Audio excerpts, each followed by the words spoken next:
Alright, so here it is. It's 1987 Mini City. All of these wires in here go to the fuse box. They've all been cut. That's an interesting brake line there. We did find this. I can't get out!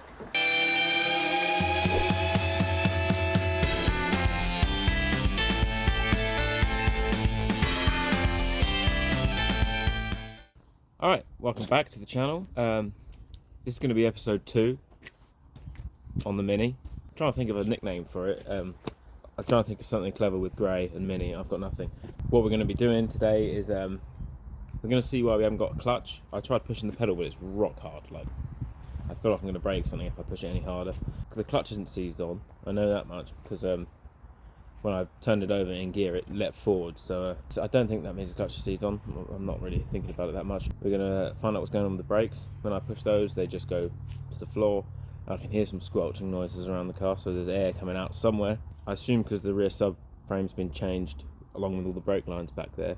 Maybe it's disconnected still.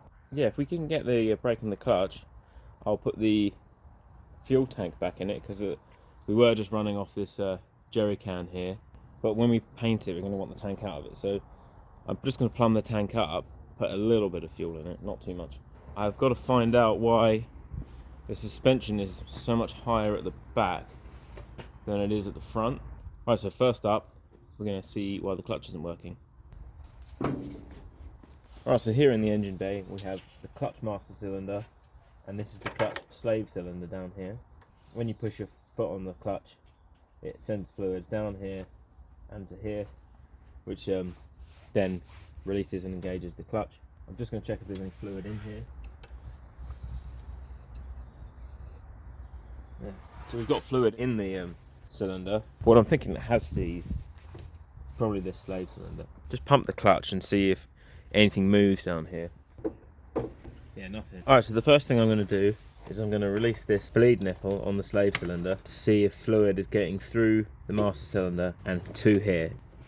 So fluid's coming out of there, so that's working. I think this is going to be seized here. I have got a new one, which I could just replace it with, but for the time being I'm just going to get a bar, try and put it in here, and see if I can move this in and out. The clutch itself feels fine. What we need to move is the piston inside here. I'm going to get a hammer and slightly tap on the edge of that, see if I can break that free. I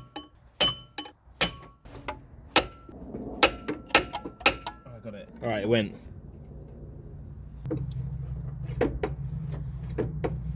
Alright, so we've got clutch. That worked. That still means there's a bit of corrosion in here somewhere, which means this will probably end up leaking. Next thing we've got to do is find out why you haven't got any brakes. I'm going to get a jack, lift the car up and just have a quick check to see if there are any brake lines that aren't even attached.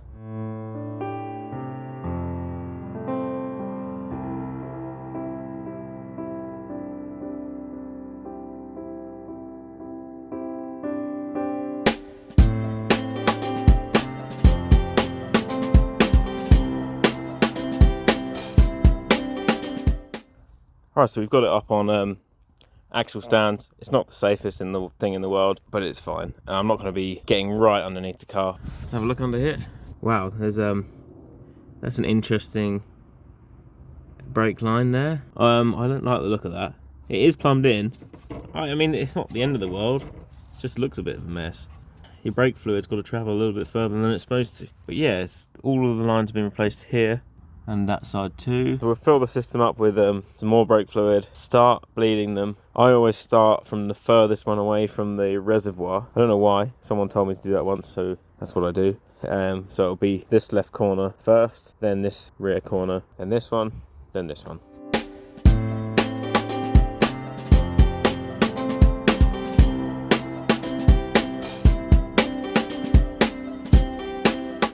Alright, so we actually now have solid brake pedal. Well, I say solid, it may be a bit of air left in there, but we got brakes and we have a clutch. We don't have a throttle, but we're getting close. We've got 2 out of the 3. We know it runs. This is the throttle cable. There's no, I think someone must have chopped it. I don't know. There's nothing coming out, sticking out the end of it. Get the new cable in. We need to put a radiator in it. Because the bottom radiator mount is actually the engine mount as well. So this engine, don't know if you can see it. No, you can't. Well, you can see how low it's sitting. Unseize that because that's seized. I have got a new one of these. Just loosely plumb in the fuel tank. Fingers crossed, we should be able to take this for a drive.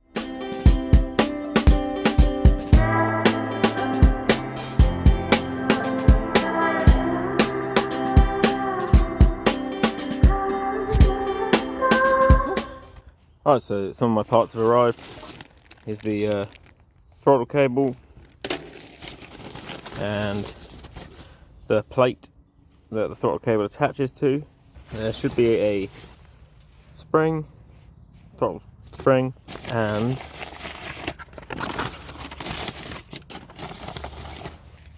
a new bar to go in here with the new bushes as well in there.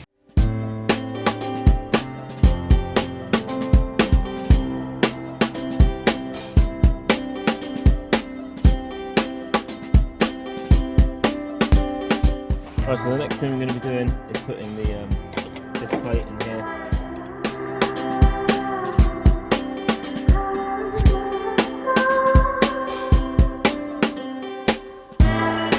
Right, so I can't find the gaskets at the moment. All I can find is these square ones, which are the same bolt pattern. I'll put them in for now.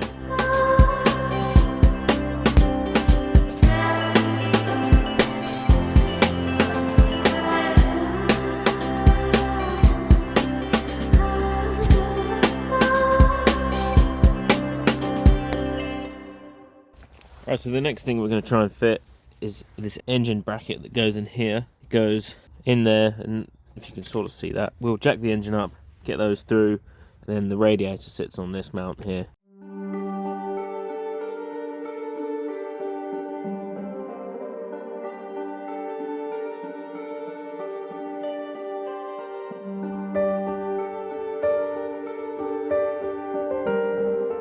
Alright, so the engine's now mounted on its mount in there. I was going to put the new radiator in, which is here in this cellophane, but it's missing the cowl to it, and the cowl is the bit that bolts into here. Without that, I can't get it in, so we can't keep it cool, but I'm going to start it up and see if we can drive it back there. I don't want to run it too long because it's got no radiator in it, and see if we can move it. It'll be the first time this has moved in a long time, so.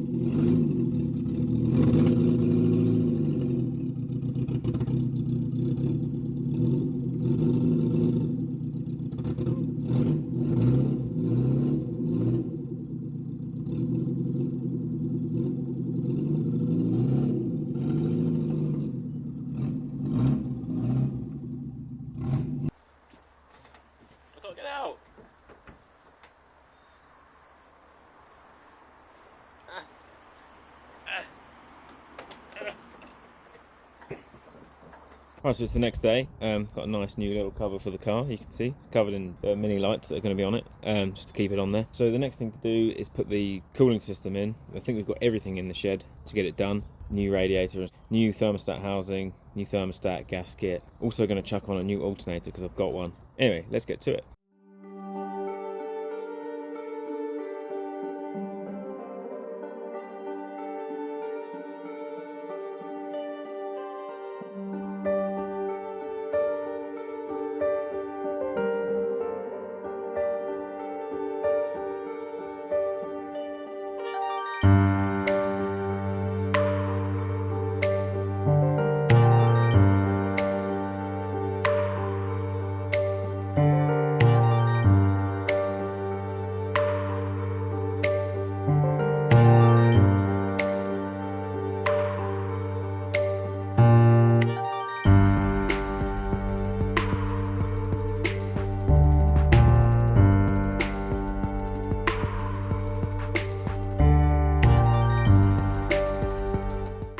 Alright, let's show you where we're at the moment. All the cooling system's in there. It's all good, it's not leaking. You got a new alternator on there, that's charging now. The heater matrix did leak everywhere inside.